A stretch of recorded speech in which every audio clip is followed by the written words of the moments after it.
Alright, let's dive into something that's been buzzing in the college football world lately.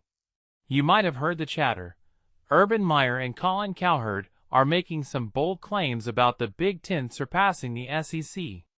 But here's the thing, this isn't just about wins and losses.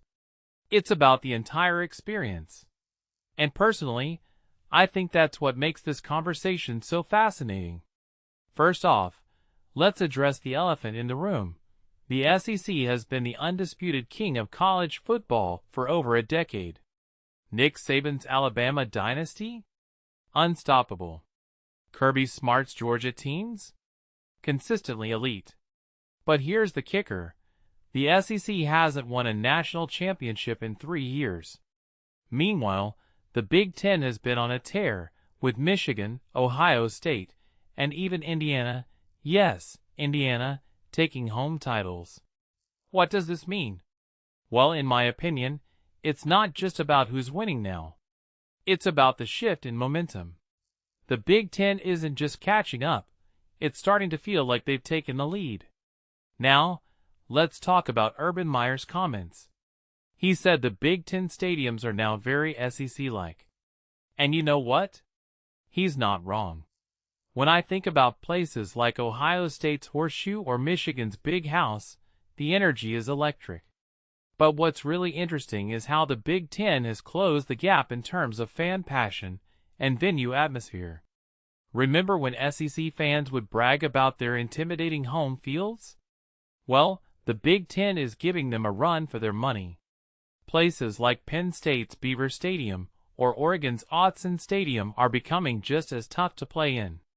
What many people don't realize is that this isn't just about noise levels. It's about the culture of these programs. The Big Ten has built something special, and it's showing. But here's where it gets even more intriguing. Meyer didn't just stop at stadiums. He said the Big Ten is caught up in everything. Talent? Check. Coaching? Check. Depth? Check. And honestly, I think he's onto something. If you take a step back and think about it, the Big Ten's success isn't just a fluke.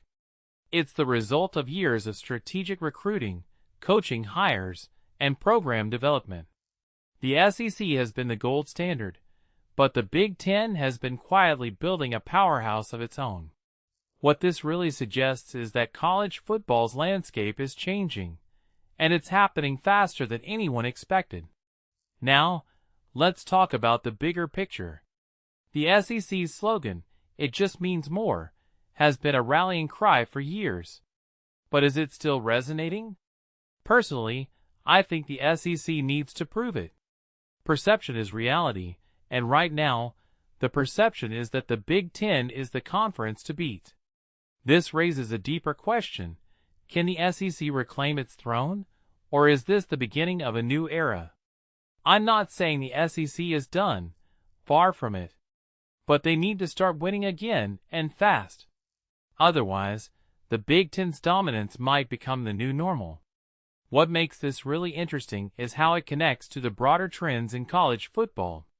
Conferences rise and fall, dynasties come and go, but the sport itself keeps evolving. The Big Ten's rise isn't just about beating the SEC. It's about redefining what it means to be the best.